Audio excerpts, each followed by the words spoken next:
تذكر المصادر الإسلامية أن الله تعالى سخر الجن لخدمة النبي سليمان عليه السلام، فكانوا يشيدون المباني ويصنعون التماثيل ويستخرجون اللؤلؤ من قاع البحر ويقومون بكل ما يأمرهم به النبي سليمان عليه السلام.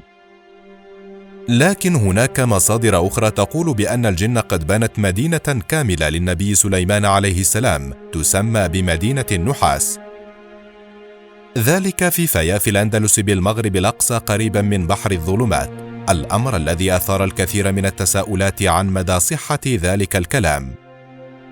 في فيلمنا الوثائقي هذا سنعرض لكم قصة مدينة الجن في محاولة منا للوصول معكم إلى الحقيقة التي حيرت الكثيرين. هل ستكون مدينة النحاس حقيقية أم أنها مجرد أسطورة اخترعها البشر؟ ابقوا معنا. نرحب بآرائكم ومقترحاتكم التي تتوافق مع سياسة قناتنا فيما هو مرتبط بالمواضيع التي من الممكن أن نعرضها عليكم. شكرا لكم.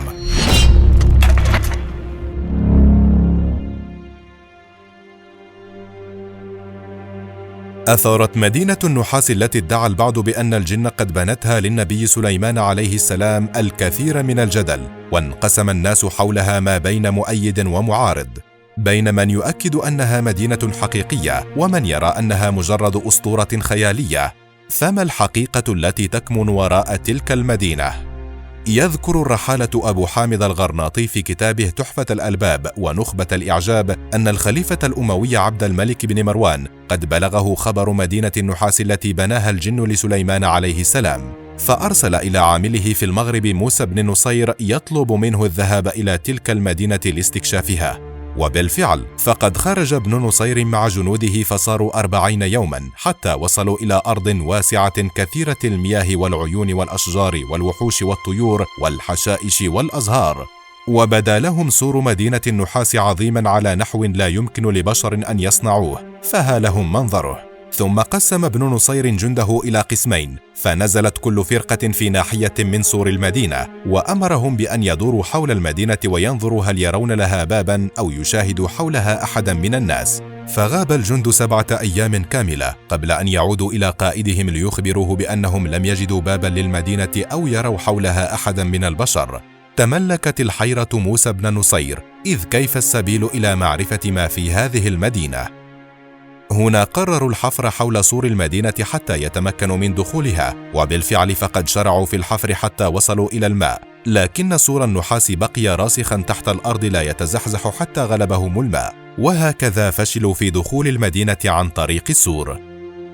بناء على اقتراح المهندسين قام جند موسى بن نصير ببناء بنيان من الحجارة والأخشاب بجانب السور كي يستطلعوا المدينة من خلاله، ثم أحضروا سلما ورفعوه بالحبال على ذلك البنيان حتى أسندوه إلى أعلى السور، قبل أن يتطوع أحد الرجال لتسلق السلم واستطلاع المدينة.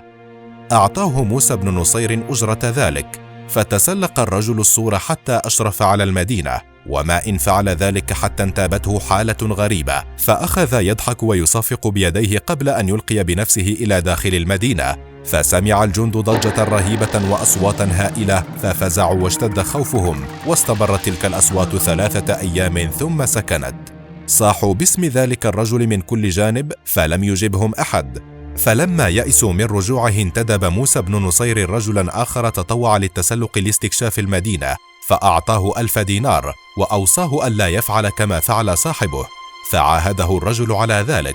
فما إن صعد السلم إلى المدينة حتى انتابته نفس الحالة التي انتابت الرجل الأول، فأخذ يضحك ويصفق بيديه، ثم ألقى بنفسه داخل المدينة دون أن يبالي بصراخ رفاقه وتحذيرهم له مما يفعل. وما إن سقط الرجل الأول حتى تعالت نفس الأصوات الرهيبة التي استمرت أيضا 3 أيام قبل أن تسكن تماما، ولم يعد ذلك الرجل أبدا. وهنا انتابت الحيرة موسى بن نصير، إذ ماذا سيقول للخليفة؟ قرر انتداب رجل ثالث في محاولة أخيرة لاستكشاف المدينة، وأعطاه ضعف ما أعطى لصاحبه الأول. اقترح عليهم الرجل أن يشدوا وسطه بحبل قوي وأن يمسكوا طرفه، حتى إذا أراد أن يلقي بنفسه داخل المدينة منعوه بذلك الحبل، وبالفعل صعد الرجل وأصابه مثل ما أصاب صاحبيه. فأخذ الجند يجذبون الحبل حتى انقطع جسد الرجل إلى نصفين، لترتفع الأصوات المخيفة مرة أخرى وسط هلع الجند الذين أيقنوا أن المدينة يسكنها الجن ويقتلون كل من يطلع على مدينتهم. وهكذا قرروا الرحيل عن المدينة. وما إن ابتعدوا قليلا عنها حتى رأوا ألواحا من الرخام الأبيض فيها أسماء الملوك والأنبياء والتابعين والفراعنة والأكاسرة والجبابرة ووصايا ومواعظ، وذكر النبي صلى الله عليه وسلم، وذكر أمته وشرفه وشرف أمته وما لها عند الله عز وجل من الكرامة. فأخذ العلماء الذين كانوا مع موسى بن نصير يدونون ما على تلك الألواح، ثم رأوا صورة من نحاس تصور رجلا في يده لوح من نحاس، في اللوح مكتوب: ليس ورائي مذهب، فارجعوا ولا تدخلوا هذه الأرض فتهلكوا. فاندهش موسى بن نصير وقال: هذه أرض بيضاء كثيرة الأشجار والنبات والماء، فكيف يهلك الناس فيها؟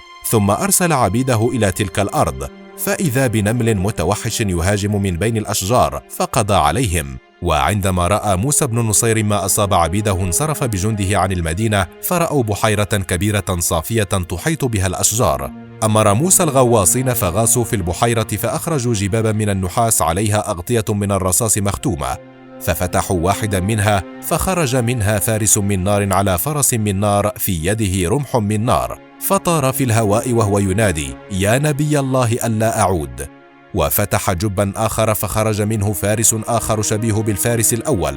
قال موسى بن نصير ومن معه من العلماء: ليس من الصواب أن نفتح هذه الجباب، لأن فيها جنا قد سجنهم النبي عليه السلام لتمردهم. وهكذا أعادوا بقية الجباب إلى البحيرة. ثم أذن لصلاة الظهر، ليتفاجأ الناس بخروج رجل هائل من البحيرة، فسألوه: من أنت يا هذا؟ فأجابهم: أنا من الجن الذين سجنهم سليمان في هذه البحيرة، وقد خرجت لما سمعت أصواتكم، لأني ظننت أنه صاحب الكلام. سألوه عمن يقصد بصاحب الكلام، فأجابهم بأنه رجل يمر بهذه البحيرة في كل سنة يوما، فيقف فيذكر الله. قبل أن يسأل الجني الرجل عن اسمه فلا يجيبه، فسأل الجند الجني: أتظنه الخضر؟ فقال: لا أدري. عندها سألوه عن عدد الجن الذين سجنهم سليمان عليه السلام في البحيرة، فقال الجني: ومن يقدر أن يحصي عددهم؟ ثم عاد إلى البحيرة.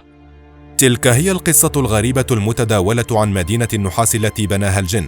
وبالرغم من أنه لم يرد ذكر تلك المدينة في مصادر تاريخية موثقة باستثناء مروج الذهب للمؤرخ المسعودي، إلا أنها قد وجدت صدى كبيرا وآذانا صاغية من قبل البعض، في حين كذبها مؤرخون آخرون من أبرزهم ابن خلدون، الذي انتقد في مقدمته المؤرخ المسعودي فيما رواه عن مدينة النحاس. وصف تلك الرواية بأنها من خرافات القصص. كانت هناك رواية أخرى بأن تلك المدينة التي ذهب موسى بن نصير لاستكشافها قد بناها ذو القرنين وأودعها كنوزه وعلومه، فإذا ما صعد أحد إليها أخذ يضحك ويصفق بيديه قبل أن يلقي بنفسه ليلقى حتفه. غير أن تلك الرواية أيضا تحفظ عليها ياقوت الحموي في معجم البلدان، ووصفها بأنها بعيدة عن الصحة. تلك هي آراء المؤرخين عن مدينة الجن، فهل تؤمن أنت عزيزي المشاهد بوجود تلك المدينة حقا، أم أنك ترى أنها مجرد أسطورة كغيرها من الأساطير؟ شاركنا برأيك.